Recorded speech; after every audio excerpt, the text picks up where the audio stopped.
Our vessel is finally ready to embark on a long and arduous journey. We're here. Do not attempt to enter that whirlpool. It will not transport you anywhere, as it is, in actuality, a toilet whose flush is interminable. This man works at the information kiosk at the notorious Tower of Champagne, but since today is a government holiday, he is catching up on some much-needed spring cleaning by burning his carpets. His advice is sage, yet not nearly as cryptic as it could have been. Okay, so I can understand that the guy's just trying to be helpful by being straightforward with us, but that totally compromises the mystique of a fantasy role-playing game. I mean, doesn't he know that it's tradition that these things are supposed to be balls tough to figure out on your own? Sail south and enter the inlet. It will lead you to the village of Tadan. This greeter works the night shift, but I guess he did not get the memo about today being a government holiday. What a boner. The weapons dealer has some neat shit to offer. Since I'm filthy fucking loaded, I already bought 2X Zombie Slasher for Ryan Leaf and Jude Law. It's an awesome sword. Buy it if you can because it deals extra damage to undead units. At least I think it's a sword. I guess it could be the classification of a generic horror DVD and you just throw it at people to deal damage. Saunter on over to the northeast corner of town and talk to an old man. Old men generally love to talk since most of their wives have been dead for a long time and they are very lonely. He will tell you something about a secret key which you probably need to beat the game. I wonder why the poison marsh didn't hurt me when I walked all over it, just like those guys at the U-Haul place. I don't actually own a dragon. We've got some important business to take care of in this town, but it can wait until morning since we are tired from a long cruise. What the balls? This turd burglar is trying to screw me out of my complimentary French fucking toast? I learned that insult from one of my comments. Thanks, Boardstar. Oh well, now that people are gone, nobody's fat ass is blocking the stairs to the second floor of the weapons shop. Oh, that's the weapons merchant. I guess he was a lot thinner than I thought. He's just skin and... well, he's just bone. Take the lamp of darkness from the treasure chest. It turns day into night, and it will come in handy a lot. It also turns night into night. I already took it a while back, so I can't show you any footage of me actually stealing it. Sorry, homies. Use the return spell to travel back to Baharata, and then sail south until you reach a continent that looks suspiciously like Australia. Enter this town called, hey lady, where the dick am I? The name of this town is Lancel, which spelled backwards is less land. Or would it be Leckland? One thing that you will definitely want to do in this town besides that hot broad near the entrance is buy an invisibility herb. You may never need it, but just in case some jackass wants to block you from, say, crossing a bridge, it will make it much easier to bypass such obstacles. There's a shrine north of this town that requires the key of marginal utility to enter. According to a random stranger whose sources may or may not be reliable, it is necessary that we procure some pottery from the castle of Egenbear. If you rearrange the letters of Egenbear, you can spell ear-binge. I thought that was pretty neat. So we want to get to the castle of Egenbear, which is this one on the island right here. I guess the easiest way to do it would be to return to the town of Canave, and you'll probably find your ship right over here. Then you can just sail on over. Make your way to the island castle of Egenbear. I'm sure we will be welcomed with honor, as word of our travels has spread like my poison ivy, or like blackberry jam on French fucking toast. I'm still pissed about that. What the hell is a yokel? Whatever it is, it sounds delicious, yet ridiculous nonetheless. Doesn't this Nimrod see that I have a sword and shield? I mean, I'm sure Ric Flair and Dr. Laura wouldn't mind waiting outside for just 1 second while I go steal a quest item.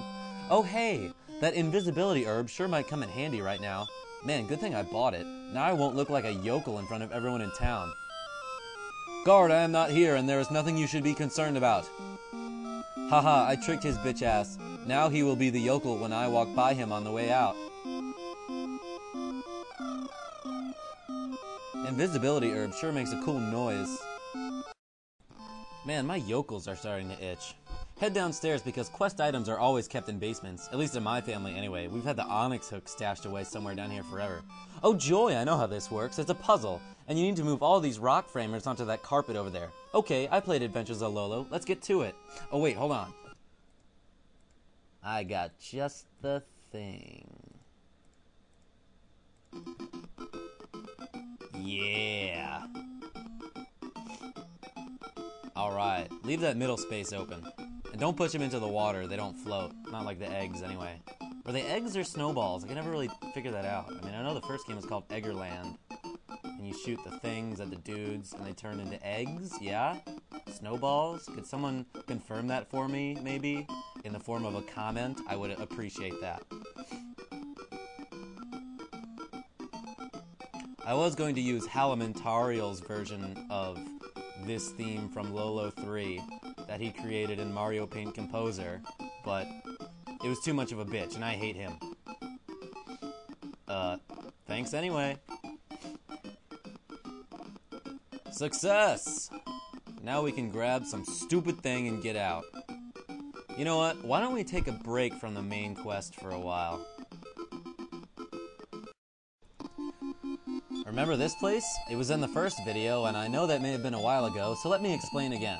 This is the Journeyman's Quarter of Enrollment, where we can pretty much subpoena anyone we'd like into joining our party. We are here to register a merchant, because we have to. Every time you register a new member, you have to save your game. Big freaking deal. Ladies and gentlemen, do we have a treat for you. Multi-platinum album recording artist and film star James Todd Smith III, better known as LL Cool J, has graciously offered to make a cameo in this very video. Registering anyone else would be unnecessary. Downstairs at Aunt Susan's Beer and Breakfast, we can officially summon LL into becoming a member of our party. Every time we do anything, we have to save our game. Big freaking deal. Oh, fuck off, Matthias. I told you to go home. Go clean your braces, Tin Grin. Awesome. I always thought our team could use some racial diversity. And we're off. Look out, villains, because Mama said knock you out. Deepest, bluest, my hat is like a shark's fin. Enter this definitely not a town patch of grass to find a lonely businessman chilling in an abandoned warehouse. He thinks he'll build a town here. It will be good for everyone. He makes a proposal to LL Cool J. Oh good, he didn't accept. I was afraid he'd accept and then leave the party forever. Wait, don't ask him again? Aw, dang. Now he's left the party. At least he will be your friend forever. Oh good, yeah, I really need that club and those clothes. Oh well. He says something cute, like, goodbye, thanks for loving me. Come back and check on him sometime, I guess. Alright, so the next place we want to get to is, this thing.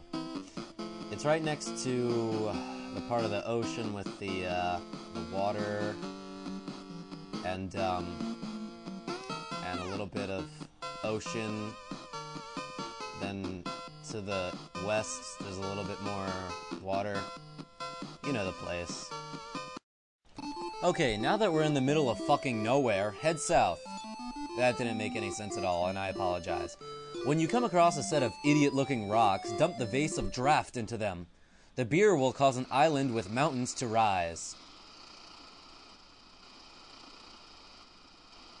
This might be the game's first special visual effects. How special. Head inside the shrine. There isn't a single enemy inside, so grabbing the final key is rather anticlimactic, but hooray anyway. Now you can open doors without having to use explosives. King Leoric of the Skeletons has locked himself in his throne room. For freeing him after all these long years, he gives you a brief lesson in geography. It is important to know that Necrogon's main export is immeasurable misfortune. So we've got the final key, which means we can begin another important mission. In another middle of fucking nowhere, there is a shrine that houses the egg of the legendary phoenix Ramia. Except I don't understand how he can be legendary when he hasn't hatched yet. Anyway, we gotta find 6 orbs and place them on these altars. I bet you can guess what the next movie will be like. I'll see you guys next time.